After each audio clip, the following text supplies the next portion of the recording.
What's going on, guys? Cook here, bringing another Monster Hunter World video. In this video, as promised, we will be taking a look at my Paralyzed switch axe build. It's pretty fun. I think it's a lot better for when you're playing in multiplayer and you don't have to wait for somebody to wake up the monster. Everybody just gets in there and does damage, and you can get quite a few paralysis status effects off on the monster in one fight. Now, I did have a bit of a, I saw a comment there basically that the sleep axe build didn't do enough damage, so I went ahead and rectified that with this build.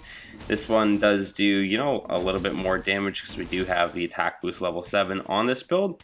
We have quite a bit of crit, even though the Barroth Grinder 3 does have negative affinity. We've completely offset that, and we're looking pretty good. So yeah, it does good damage. It paralyzes the monster. It's all around pretty fun. So let's just hop in and see what we have going on. So first of all, we have the Barroth Grinder 3, and I put the same augments on this weapon as I did the sleep axe, just the attack increase, affinity increase, and health regen, but you can slot that out however you'd like. And then we have our Awakening Charm 2 for the 2 points into free element, pulling out the full effect of that. Then we've got our Near Gigante Helm Alpha for the 2 points into maximum might and the 1 point into attack boost. Then we have our Dobermail Beta with the 2 points into attack boost. We've got our Kaiser Vambraces Alpha for the 2 points into weakness exploit. The Near Gigante Coil Beta for the 2 points into attack boost. And then we have our Destined Heal Beta for the 2 points in the handicraft and those 2 level 1 gem slots. Now, I didn't mention this in the other video, but it is definitely recommended that you run the Apothecary Mantle when using either of those builds, because whenever you're putting status on the monster, you wanna be running this just because it builds up a lot quicker and you're able to get typically an extra 1 or 2 status effects on the monster by using it. So that's super useful. And then in the second slot here, you can run whatever you want: Affinity Booster, Health Booster, Vitality Mantle, whatever floats your boat there. So let's take a look at the decorations that we have. So we have our Mighty Jewel 2, giving us the 3rd point into maximum might, which gives us that 30% affinity increase when our stamina is full, which when you're attacking in sword mode, it will be, and that's usually what you should be in anyway. Then we've got our 2 attack jewels here, giving us the level 7 attack, which is nice. If you don't have the other one, you can slot in anything else that you want there. Then we do have the Release Jewel 3, giving us the 3rd point into free element. Now, if you don't have this jewel, you can also run the AZURE RATHALOS chest piece, and it gives you that perk as well. You just lose out on a little attack. Then I have the 3 Paralyzer jewels in here, giving us that 20% extra paralysis, and the Tenderizer jewel, giving us the 3rd point into weakness exploit, so that we can get those nice tasty crits going. So yeah, that is what we have there. So let's just take a look when we bring it all together. We've got our attack boost level 7, giving us plus 21 attack and 5% affinity. Then we have our paralysis attack level 3, giving us the 20% paralysis buildup and the bonus 10. Our free element, giving us 100% of the element in the weapon, which is the paralysis. Then we have our weakness exploit level 3, giving us the 50% affinity when attacking a weak point.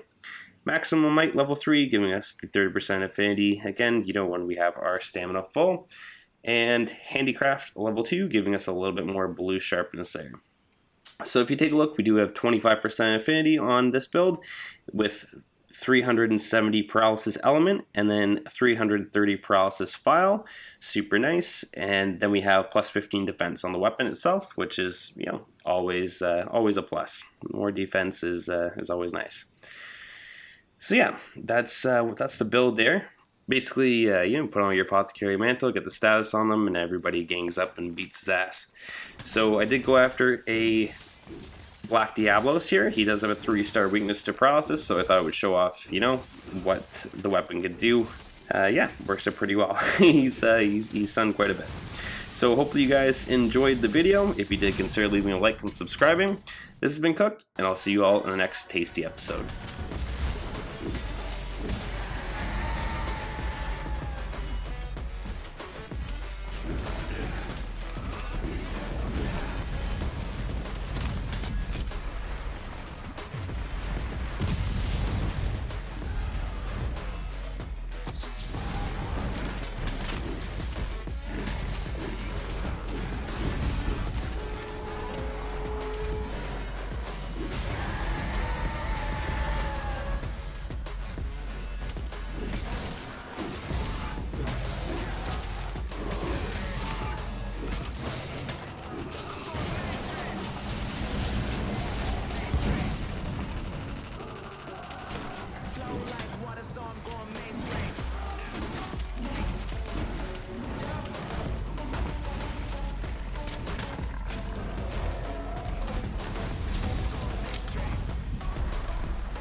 I feel paralyzed.